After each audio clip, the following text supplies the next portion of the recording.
Hello everyone, this is Preet Kamal and today we will be discussing about the subject details of basics of management. जैसे कि last lecture में हम लोग discuss कर रहे थे about some sales promotion and some marketing techniques, तो आज हम लोग डिस्कस करेंगे about the material management. Right. So material management क्या होती है, how it is done and what is the basic function of it, we will discuss it now today. Right.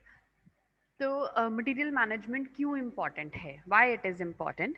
It is because material management का मतलब क्या है, what is it's need, क्यों ज़रूरत है इसकी. जब भी कोई भी इंडस्ट्री, कोई भी ऑर्गेनाइजेशन जब प्रोडक्शन कर रही है तो उसको अपने प्रोडक्शन करने के लिए, अपने चीज़ को बनाने के लिए जो भी वो डिवाइस यूज़ करना चाहते हैं, जो भी वो मैन्युफैक्चरिंग करना चाहते हैं, उसे मैन्युफैक्चर करने के लिए they need a raw material. उनको मटेरियल चाहिए. Right, so the main activity of the production system is to convert the raw material into finished goods. Main activity क्या है production system की कि raw material को finished goods में convert करना, और इस एक्टिविटीज़ के लिए हमें बहुत सारे रिसोर्सेज चाहिए. तो materials are required for the production purposes and that are normally stored in raw material warehouses. तो रॉ मटेरियल्स जो हैं they are to be purchased in advanced और स्टॉक इन स्टोर्स. तो रॉ मटेरियल जो है या तो उनको एडवांस में परचेज कर लेना चाहिए और या फिर उन्हें स्टोर में स्टॉक करके रख लेना चाहिए. मटेरियल मैनेजमेंट का रोल क्या है, ताकि हमें मटेरियल मिल सके with minimum total cost. It is one of the basic functions of a business कि मटेरियल्स जो हैं जब भी मिलते हैं हमें तो रॉ मटेरियल्स की फॉर्म में मिलते हैं या सेमी फिनिश्ड गुड्स की फॉर्म में मिलते हैं. And they are of great importance for the success of an enterprise. क्यों? क्योंकि मटेरियल जो है वो अ लॉट ऑफ एक्सपेंडिचर जो है वो मटेरियल के ऊपर होता है. 25 to 75% of the sales turnover जो एक्सपेंडिचर है वो मटेरियल्स के ऊपर होता है. Money invested in the inventories, cost of the storage, transportation cost, insurance, wastage etcetera, वो सब कुछ सब्सटैंशियल है. लेकिन जो मेन इंपॉर्टेंट पार्ट है that is the material management, ताकि बेटर कोऑर्डिनेशन हो सके, बेटर अकाउंटिंग हो सके, बेटर परफॉर्मेंस हो सके, बेटर अकाउंटेबिलिटी हो सके, adaptability to the computerized system की जा सके. मटेरियल मैनेजमेंट की डेफिनेशन क्या है? It is basically planning, directing, controlling and coordinating those activities which are concerned with the materials and the inventory requirements. It is a basic function of the business that adds value to directly to the product itself. So controlling and regulating the flow of material in relation to the changes in variables like demand, price, availability, quality, delivery schedule etc. Objectives क्या है, material management क्यों करनी चाहिए? To keep the sufficient material, ताकि हमारे पास sufficient material रहे. इन materials पे investment जो है वो मिनिमाइज रहे, ताकि जब हम बल्क में मटेरियल उठाते हैं, ऑब्वियसली जब आप कोई एक चीज़ खरीदते हो तो वो आपको कॉस्टली पड़ती है, लेकिन जब आप बल्क में कोई भी चीज़ लेते हो तो उसमें हमें बेनिफिट होता है, वो कॉस्ट इफेक्टिव होती है. देन और क्या ऑब्जेक्टिव है मटेरियल मैनेजमेंट की? To ensure the supply of raw materials, कि ऐसा ना हो कि आपने गुड्स बनानी स्टार्ट करी और पीछे से आपका मटेरियल खत्म हो जाए, तो उसका मैनेजमेंट करनी उसकी बहुत ज़्यादा इंपॉर्टेंट होती है. To minimize the carrying cost of the inventory, to reduce the losses by theft and wastage, to minimize the inventory ordering cost, to make the arrangement for sale of slow moving items. Then to minimize the production cost को minimise करने के लिए, production targets को in time meet up करने के लिए, then regularise करने के लिए, timely supply of the materials to the various departments को रेगुलराइज करने के लिए, प्रॉफिटेबिलिटी को मैक्सिमाइज करने के लिए, effective handling of the materials के लिए, इन्वेंट्री को according to the product demand, inventory को अप टू डेट रखने के लिए, and in good relationship, to maintain good relationship with the suppliers of the material and to bring the good quality materials, quality check करने के लिए. तो ये सारी चीज़ें जो हैं वो इम्पॉर्टेंट हैं मटेरियल मैनेजमेंट के लिए, क्योंकि मटेरियल एक बहुत ज़्यादा इम्पॉर्टेंट पार्ट है. अगर आपके पास मटेरियल, रॉ मटेरियल नहीं होगा तो आप फिनिश्ड गुड्स नहीं बना सकते हैं. राइट. तो that is why it is very important कि आप जो है मटेरियल की मैनेजमेंट रखी जाए, ताकि अच्छे तरीके से प्लानिंग हो सके, कितना मटेरियल पड़ा है, कितना चाहिए, कितना और मंगवाना है, और अगर आप उसको मंगवा रहे हो तो उसको बल्क में मंगवाया जाए, अगर वो कॉस्ट इफेक्टिव पड़े, एंड देन आफ्टर आपके सप्लायर्स के साथ आपके रिलेशंस अच्छे से मेंटेन है। So these are all the objectives of the material management. अब हम अगर फंक्शंस की बात करें कि मटेरियल मैनेजमेंट अगर आप कर लेते हो तो उससे आपको क्या बेनिफिट्स होते हैं या उसके फंक्शंस क्या हैं, क्या क्या वो रोल परफॉर्म करता है material management. It basically performs the role of material planning, उसकी परचेजिंग, उसकी मैनेजमेंट और इन्वेंट्री का कंट्रोल। तो प्लानिंग का क्या मतलब है? सेल फॉरकास्टिंग और प्लानिंग जो है वो बेसिक इनपुट्स होते हैं मटेरियल प्लानिंग के। तो मटेरियल के लिए बजट प्रिपेयर करना, उसके ऑर्डर्स को शेड्यूल करना, देन उसकी इंडिविजुअल रिक्वायरमेंट्स पार्ट्स और आइटम्स के अकॉर्डिंगली कितनी है उसको चेक करना, देन उसकी परफॉर्मेंस को मॉनिटर करना in relation to the production and sales, कैसी परफॉर्मेंस दे रहा है और कैसा मटेरियल आपको चाहिए। Then second function is material की परचेज। तो परचेज भी obviously it plays an important role in the success of the business, because 50% capital expenditure जो होता है वो मटेरियल के ऊपर होता है। परचेजिंग से पहले एंटरप्रेन्योर को डिसीजंस लेने होते हैं कि कौन सा प्रोडक्ट, कौन सा कंपोनेंट ऑफ द प्रोडक्ट जो है वो इन हाउस बनाना चाहिए और कौन सा प्रोडक्ट सप्लायर से मंगवाना चाहिए। देन डिफरेंट पैरामीटर्स पे उसकी परचेजिंग जो है वो डिसाइड की जाती है with the help of right price, with right quality, at right time जो हमें अवेलेबल करवा सके from the right supplier and in a right quantity. तो ये सारी चीज़ें बहुत इंपॉर्टेंट हैं परचेजिंग के टाइम के ऊपर। देन अगर स्टोर मैनेजमेंट की हम बात करें तो stores management is also an important function of the material management, as it is a servicing facility inside an organization. It is responsible for proper storage of the material, ताकि कोई भी material है, कोई भी स्पेयर पार्ट्स हैं, अगर वो उसको रस्टिंग की प्रॉब्लम हो सकती है तो हमें उसको बल्क में नहीं मंगवाना है, या उसे इस तरह के कहीं जगह पे उसको स्टोर करना है जहाँ पे वैक्यूम हो, जहाँ पे एयर क्रॉस ना हो। जैसे हम अगर सिंपल कोई भी चीज़ की बात करें, किसी फर्नीचर की अगर शॉप है तो वहाँ पे आपको मटेरियल, रॉ मटेरियल चाहिए, लकड़ी चाहिए एंड ऑल दीज थिंग जो उसके अंदर चाहिए, जो स्पेयर पार्ट्स, नट्स वगैरह एंड ऑल। अब लकड़ी को अगर आपने स्टोर करना है तो you should be very careful कि वहाँ पे बिल्कुल भी पानी नहीं आना चाहिए, राइट, वो सब जो गीला नहीं होना चाहिए। तो स्टोर मैनेजमेंट मतलब आप जिस भी चीज़ का काम कर रहे हैं उसके अकॉर्डिंगली जो रॉ मटेरियल आपने मंगवाया है उसको प्रॉपरली स्टोर करके रखना, सिक्योर करके रखना। वो गुड्स, वो मटेरियल्स जो भी हैं, they should be stored in a proper manner. कहीं पे एयर की रिक्वायरमेंट नहीं है तो वो चीज़ का ध्यान रखना। कहीं पे ज़्यादा ठंड, कोल्ड स्टोरेज की रिक्वायरमेंट है, कोई कोई आपने जैसे फूड्स हैं या कोई वेजिटेबल्स हैं, कोई फ्रूट्स हैं, उनको अगर स्टोर करना है कहीं पे तो they should be in a freezed mode, तो वहाँ पे ठंड की रिक्वायरमेंट है तो वो उस तरह से कोल्ड स्टोरेजेस बनाए जाते हैं। तो this is the store management, right. Depending upon your raw material your management should be proper appropriate, otherwise आपका मटेरियल, रॉ मटेरियल खराब हो जाएगा, आपके पैसे वेस्ट होंगे और आप इन टाइम अपना फिनिश्ड गुड्स जो है वो नहीं बना पाओगे, right.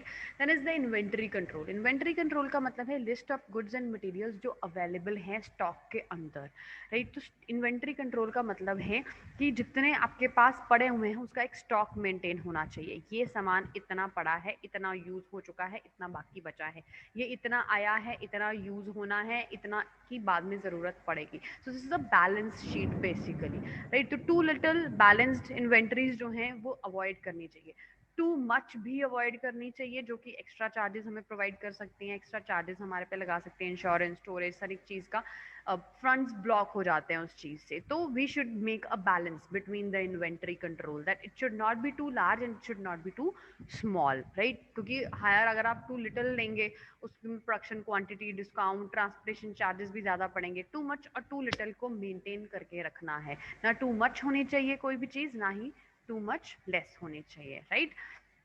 Then too much inventory भी कुछ प्रॉब्लम्स क्रिएट करती है, ह्यूज स्टोरेज की प्रॉब्लम है, ह्यूज इन्वेस्टमेंट होगी, फंड्स ब्लॉक हो सकते हैं, एंड देन स्टोर्ड आइटम की जो मेंटेनेंस है उसमें प्रॉब्लम हो सकती है। So inventory must be properly controlled.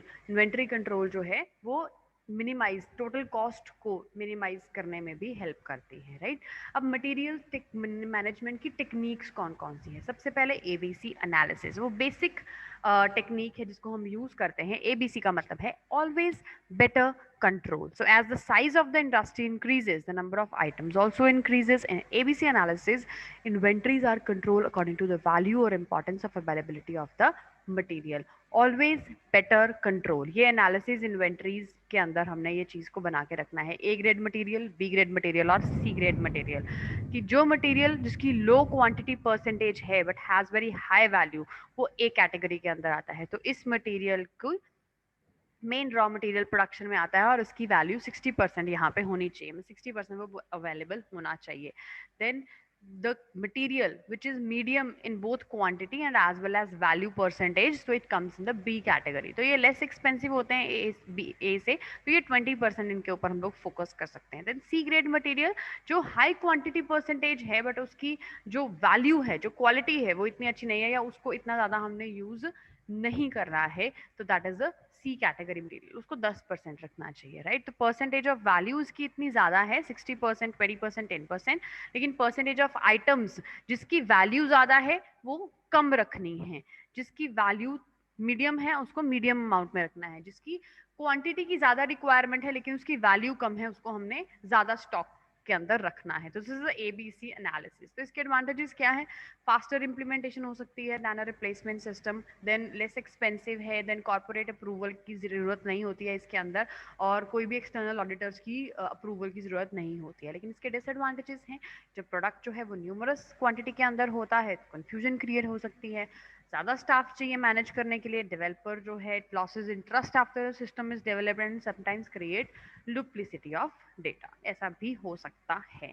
Then second type of analysis जो हैं that are VED analysis. They are used for the inventory control, and this analysis classifies items into three categories: vital, essential and desirable. Vital items कौन सी हैं? जो frequently required items हैं, they are kept in the stored all the time. Their absence may stop the production, जैसे कि spare parts हैं, tools हैं, ये vital items हैं, ये बहुत ज़्यादा frequently use होती हैं एंड इनकी एब्सेंस से बहुत ज़्यादा प्रॉब्लम हो सकती है, आपकी प्रोडक्शन तक भी रुक सकती है। तो ये वाइटल आइटम्स हैं, इनका होना बहुत ज़्यादा ज़रूरी है।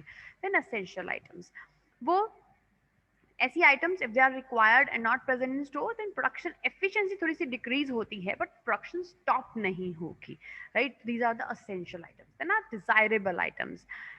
डिजायरेबल आइटम्स ऐसी हैं कि if they are required and not present in store, there is no effect on production. तो ये डिजायरेबल हैं, ये होंगी तो ठीक है, आपका थोड़ा सा जो आपकी वैल्यू है थोड़ी सी बढ़ जाएगी, लेकिन अगर नहीं भी होंगी तो डजेंट मैटर एट ऑल, ठीक है। तो then next one is the FNSD analysis. FNSD means fast moving, normal moving, slow moving और डेड आइटम्स। तो सारी आइटम्स जो हैं कभी भी सेम फ्रीक्वेंसी पे रिक्वायर्ड नहीं होती हैं। कुछ आइटम्स ऑब्वियसली रेगुलरली चाहिए, कुछ ओकेजनली चाहिए, कुछ ऑन डिमांड, कुछ कुछ ईयर्स के अंदर चाहिए। तो उसके according FNSD, fast moving, normal moving, slow and dead items. On the basis of this criteria company जो है वो सिलेक्ट करती है which are the normal moving items and which are the slow moving और डेड आइटम्स, सो दैट वो अपनी concentration जो है वो सारी फास्ट मूविंग आइटम्स के ऊपर जो है वो करें, और जो ऑब्सलीट आइटम्स हैं या जो नहीं यूज हो रही हैं, जो डेड हैं या बहुत स्लोली मूविंग हैं, उनको डिस्कार्ड कर दिया जाए या उनके ऊपर ध्यान ज़्यादा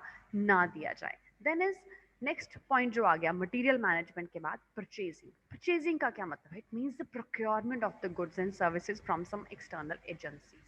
तो कुछ चीज़ें तो हैं जो आप अंदर से खुद की इंडस्ट्री के अंदर ही उनको मैन्युफैक्चर कर सकते हो, बना सकते हो, लेकिन कुछ चीज़ें जो हैं वो हमें बाहर से मंगवानी पड़ती हैं। तो उसके लिए परचेज डिपार्टमेंट को supply of the material, spare part, services, semi finished goods, some other agency से अगर हमें मंगवानी है तो उसके लिए हमें परचेजिंग करनी पड़ती है। तो परचेजिंग का क्या मतलब है? Procurement of the materials, supplies, machines, tools, services, कोई भी है, अगर आपने फैक्ट्री लगानी है तो उसके अंदर आपको मशीन्स भी चाहिए, मटेरियल भी चाहिए, सप्लाईज भी चाहिए, टूल्स भी चाहिए, स्पेयर पार्ट्स भी चाहिए, एवरीथिंग इज रिक्वायर्ड। और वो सारी चीज़ें जो आपने अपना काम स्टार्ट करने के लिए बाहर से मंगवानी है, तो they are all the investment basically, right, क्योंकि ये इन्वेस्टमेंट आपको बाद में प्रॉफिट देने वाली है। और इस इन्वेस्टमेंट को हम बेसिकली बोलते हैं, स्टार्टिंग में हम बोल देते हैं इसको परचेजिंग है। ये हमने वो सारी चीजें बाहर से जब लेनी है तो it is called as purchasing. तो इसके ऑब्जेक्टिव्स क्या है? मटेरियल को बाय करना, वेस्टेज को अवॉइड करना, क्वालिटी स्टैंडर्ड्स को मेंटेन करके रखना, सप्लाई की कंटिन्यूटी होनी चाहिए मिनिमम इन्वेस्टमेंट पे, परचेज रिक्वायर्ड मटेरियल्स को करना, सप्लायर्स के साथ हेल्दी रिलेशनशिप्स बना के रखना, to take the advantage of bulk purchase. जैसे कि पहले भी बताया कि बल्क परचेज जो होती है वो कॉस्ट इफेक्टिव होती है, राइट। तो परचेजिंग अगर आप करते हो तो वो कॉस्ट इफेक्टिव हो सकती है। So these are all some kind of the objectives of purchasing, कि परचेजिंग क्यों करनी है, उसका ऑब्जेक्टिव क्या है मेन। अब परचेज सिस्टम के अंदर हमारे पास 3 सब सिस्टम्स आते हैं: प्री परचेज, ऑर्डिनरी सिस्टम और पोस्ट परचेज सिस्टम। अब प्री परचेज सिस्टम का क्या मतलब है? It includes the requirement program, selection of the suppliers, obtaining the quotations and evaluating them। कि आपके पास 10 सप्लायर्स हैं तो what you will do, आपको जो जो मटेरियल चाहिए आप क्या करोगे, उसको आप उसकी लिस्ट बनाओगे and you will send to all the suppliers to ask them for the quotations, that वो अपने अपने रेट्स कोट करेंगे। जैसे कि टेंडर निकलता है, आपने कोई कई मूवीज में भी देखा होगा कि ये टेंडर किसको मिलेगा? जिसने सबसे ज्यादा कम रेट कोट किया होगा। दैट मीन्स कि जिस आपके पास 10 सप्लायर्स हैं और 10 सप्लायर्स में से जो आपको मिनिमम रेट के ऊपर आपको आपका रिक्वायर्ड मटेरियल रिक्वायर्ड क्वालिटी के साथ प्रोवाइड कर रहा है, तो obviously you will go with that, right. This is a pre purchase system, कि परचेजिंग करने से पहले आपने क्या क्या चीजें करनी है, सप्लायर सारे देखने हैं, उनसे कोटेशंस मंगवानी है, फिर सप्लायर को सिलेक्ट करना है अकॉर्डिंग टू देयर रेट्स जो उन्होंने कोट किए हैं। और उससे पहले का जो भी आपने प्लानिंग बनानी है परचेजिंग के पहले की, उसे बोलते हैं प्री परचेज सिस्टम। अब ऑर्डिनरी सिस्टम क्या है? ऑर्डिनरी मीन्स बीच का। अब when the decision regarding the suppliers और रेट फाइनलाइज हो गया, कोटेशंस आ चुकी हैं, सप्लायर सिलेक्ट हो चुका है, तो नेक्स्ट टास्क क्या है? नेक्स्ट टास्क है ऑर्डर को प्लेस करना। वन और more vendors using the order format. So the details of the order कैसे चलेंगे? Purchase order number, description of the material, quantity कितनी चाहिए, डिस्पैचिंग शेड्यूल क्या है, प्राइजेस क्या है, डिस्काउंट्स क्या मिल रहे हैं, सिग्नेचर मटेरियल मैनेजर के सिग्नेचर्स जो है वो उसके ऊपर होने चाहिए, डिटेल्स टर्म कंडीशंस के साथ आपका वो जो सिस्टम है वो कंप्लीट होता है परचेजिंग वाला। फिर पोस्ट परचेज। अब परचेज आपने कर लिया, ले लिया सारा कुछ, ये सारी चीजें आप लोगों ने कर ली, उसके बाद अब क्या करोगे? जो परचेजिंग के बाद जो एक्टिविटीज परफॉर्म की जाती हैं उन्हें बोलते हैं post purchase system. It includes the follow up procedure and checking invoices. तो एक बार आइटम्स आपने रिसीव कर ली, उसके बाद आप क्या करोगे? उसकी क्वांटिटी चेक करोगे, उसकी क्वालिटी चेक करोगे, उसकी स्पेसिफिकेशंस चेक करोगे, इनवॉइस चेक करोगे, जो आपने मंगवाया वो सारा आया या नहीं आया, क्वांटिटी सेम है, क्वालिटी सेम है, स्पेसिफिकेशन सेम है, everything you will check, finalize, and then after जो भी होगा वो आप उसको उस ऑर्डर के रिलेटेड आप उसको पेमेंट जो है कंप्लीट अपनी कर दोगे, right. This is a post purchase system.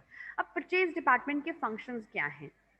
Requisition form बनाना कि क्या क्या चीज़ों की रिक्वायरमेंट है, पोटेंशियल वेंडर्स को कांटेक्ट करना, टाइमली डिलीवरी को अश्योर करना, ऑर्डर प्लेस करना, बिल्स चेक करना रिसीव जो सप्लायर से हुए हैं, रिकॉर्ड को सप्लायर के रिकॉर्ड को मेंटेन करना, उनकी परफॉर्मेंस, उनका डिलीवरी पीरियड, और अगर कोई आउटडेटेड आइटम्स हैं तो उनको डिस्पोज ऑफ करना, स्टोर्स को कंट्रोल करना, राइट। और अगर कोई कोई डैमेज्ड आइटम्स आ चुकी हैं उन्हें हैंडल करना, उसके डैमेज क्लेम को हैंडल करना, इंफॉर्मेशन कलेक्ट करना about the improved goods and substitute produce in case of emergency, अगर कोई चीज़ की ज़रूरत पड़ जाए तो उसके लिए इंफॉर्मेशन कलेक्ट करके रखना, then performance of the department जो है उसको इवेल्युएट करना, और फिर इवेल्युएट करके स्टॉक्स को क्लोज करना। अब मेथड्स कौन कौन से हम लोग फॉलो करते हैं परचेजिंग के लिए? तो method use to depend upon the production system, policy of the organisation and behaviour of the market. तो purchasing according to the requirement, order place करेंगे जब हमें प्रोडक्ट की ज़रूरत होगी, depending upon the number of items, तो production process चलेगा। Market purchasing हो सकती है, मार्केट के अकॉर्डिंगली फ्लक्चुएशन जब हो प्राइस आइटम्स के अंदर, तो हमें थोड़ा बहुत आइडिया होता है कि यार ये प्राइस अब ये लोएस्ट है, इसके बाद ये प्राइस बढ़ जाएगा, तो एक्सपेंसेस को सेव करने के लिए उस टाइम पे मार्केट के अकॉर्डिंगली, मार्केट की जो सिनेरियो चल रहा है उसके अकॉर्डिंगली परचेजिंग करना। Then contract purchasing, when purchase department enters into the agreement with various suppliers to supply the items at some future period और periodically is called the contract purchasing. Organization जब try करती है to enter into the contract, तो एक contract बना के उसके accordingly, ताकि price fluctuations, coal consumers, flour mills, ये सारी चीज़ों से हम लोग बच पाएँ। ऑर्गेनाइजेशन क्या करती है, tries to enter the contract price, क्योंकि कॉन्ट्रैक्ट के अंदर आपका प्राइस जो होता है वो बहुत ज़्यादा लो हो जाता है। कॉन्ट्रैक्ट कैसे बनाते हैं, 1 ईयर कॉन्ट्रैक्ट की, 1 साल तक हम जितना भी मटेरियल लेंगे वो आपकी कंपनी से लेंगे। अब आप बताइए अब हमें कितना डिस्काउंट देंगे, अब हम एक बार नहीं ले रहे हैं, हम लोग 10 बार परचेज करने वाले हैं। या 2 साल का कॉन्ट्रैक्ट, या कितना भी हो सकता है, 6 मंथ्स का हो सकता है, डिपेंडिंग अपॉन जो भी इंटरेस्ट है परचेजर का और सप्लायर का, उसके accordingly, right. Then is scheduled purchasing. Scheduled purchasing क्या है, दिस इज साइंटिफिक मेथड है। According to the requirement of the various departments of the organisations, vendor को एडवांस में पता होता है कि फ्यूचर में मुझे इस चीज़ की डिमांड आने वाली है, तो वो स्केड्यूल कर देते हैं ताकि केयरफुली कंट्रोल्ड प्रोडक्शन जो है उसको जनरेट कर सकें, और आपका मटेरियल जो ऑलरेडी एग्जिस्टिंग है उसके ख़त्म होने से पहले पहले हमने पहले ही इसको स्केड्यूल करके रख दिया कि हाँ इतने टाइम के बाद आपने आफ्टर 2 मंथ्स, आपने आफ्टर 6 मंथ्स आपने ये चीज़ें हमें सेंड करनी ही करनी है, right. This is called as the scheduled purchasing. तो अब एडवांटेजेस क्या हैं अगर आप गुड परचेजिंग सिस्टम को फॉलो करते हो, तो what are the advantages, it can minimise the wastage by purchasing good quality material, it can reduce the risk of loss, and it facilitates the proper accounting of the material and supply, it facilitates the production process smoothly, it reduces the investment, and it is possible to calculate the value of the stored materials। तो अगर आप good purchase system को follow करते हो तो ये सारी advantages आपके साथ आपके सामने आ जाते हैं। Next is the concept of just in time. जैसे नाम से क्लियर हो रहा है, कॉम्पिटिटिव वर्ल्ड है, कस्टमर की demand time to time change होती रहती है, तो बिजनेस एनवायरनमेंट भी क्विकली चेंज हो रहा है, तो it reduces the product life cycle. तो प्रोडक्ट का लाइफ साइकिल जो है वो बहुत ज़्यादा कम हो जाता है। तो जस्ट इन टाइम परचेजिंग जो है, it stresses on the supply of the material just in time for use. बहुत सारी कंपनीज ऐसे सोचती हैं that they are using JIT concept, but actually they are not realising that JIT must be integrated in company psychology या philosophy, उसकी philosophy के साथ उसको इंटीग्रेट करना चाहिए, and then just taken just a dead letter. तो GIT production का क्या मतलब है, एक ये मैन्युफैक्चरिंग फिलोसफी है which eliminates waste with time, labour and storage space. जैसे कि ये कॉन्सेप्ट है, क्या बता रहा है ये कॉन्सेप्ट, प्रोडक्शन किसके अकॉर्डिंगली होगी, प्रोडक्शन के अकॉर्डिंगली सप्लाई होगी, सप्लाई जो है वो बफर में स्टोर करी हुई है, सप्लाई जब जब जब कंज्यूम होगी, जब कंजप्शन हो जाएगी उसके बाद डिमांड बढ़ेगी, जब डिमांड होगी तो फिर प्रोडक्शन की जाएगी। This is just in time manufacturing philosophy जिसको हम फॉलो कर रहे हैं, ताकि टाइम, लेबर और स्टोरेज स्पेस, कोई भी चीज़ हमारी वेस्ट ना हो। Company produces only what is needed.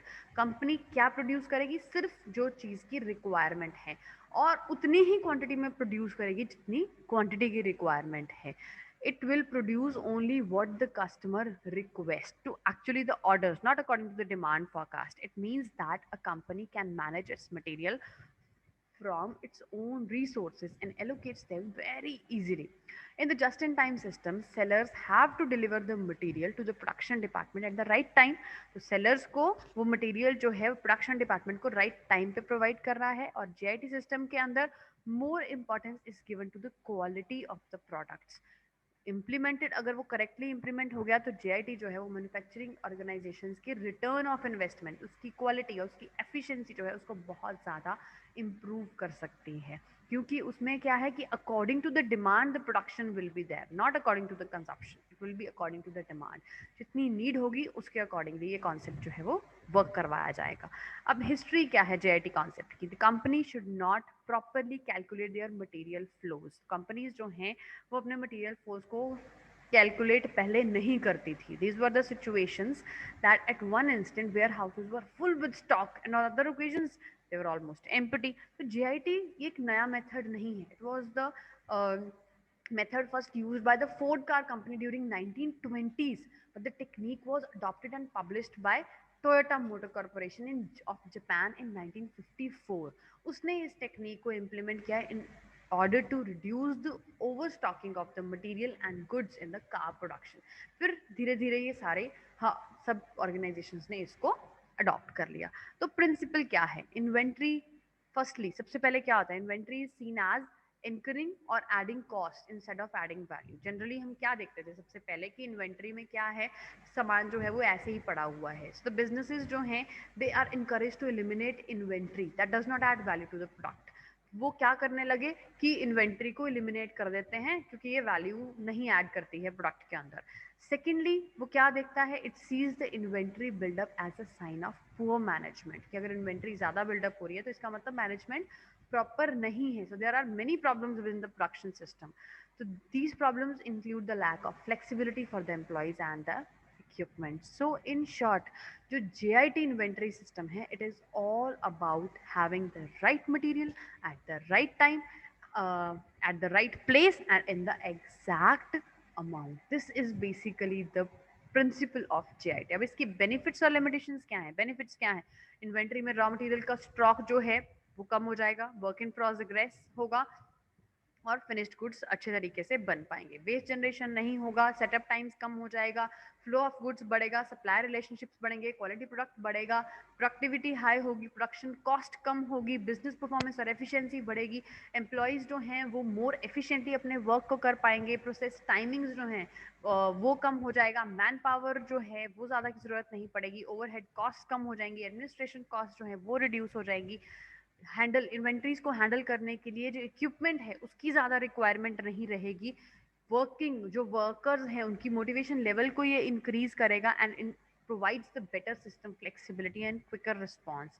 It will improve the customer satisfaction and better delivery schedules. But कुछ लिमिटेशंस भी हैं, कोई सेफ्टी स्टॉक नहीं होगा उसके अंदर, राइट, कि अगर आप लोग मिनिमम ही रिक्वायरमेंट रखेंगे और अगर बाय चांस इमीडिएटली डिमांड आपकी बढ़ जाती है तो वो सेफ्टी स्टॉक जो है वो आपके पास अवेलेबल नहीं होगा, तो ये एक लिमिटेशन हो सकती है। तो इसमें फ्लेक्सिबिलिटी भी थोड़ी सी कम है। Then union leverage problem with the smoothly manufacturing system, उसमें थोड़ी सी प्रॉब्लम आ सकती है। देन फ्लेक्सिबल वर्कफोर्स जो है उस वो प्रॉब्लम क्रिएट कर सकता है। सप्लाइंग कमोडिटीज जो हैं वो डिफिकल्टीज क्रिएट कर सकती हैं। Then it increases the expenses for the suppliers, क्योंकि अगर वो लिमिटेड अमाउंट में परचेजिंग करेगा तो उसको उतने ही ज़्यादा पेमेंट भी सेंड करना पड़ेगा, उसको उतना ज़्यादा एक्सपेंस करना पड़ेगा। बट जो JIT की सक्सेस है, it depends upon the coordination between the employees, employer and the cooperation from the vendors, right. So this was all about the material management, the purchasing and the JIT. So we are all done with for today. I wish it is all clear to you. If still there will be any doubts, we will be taking them live. Till then, take care and bye bye.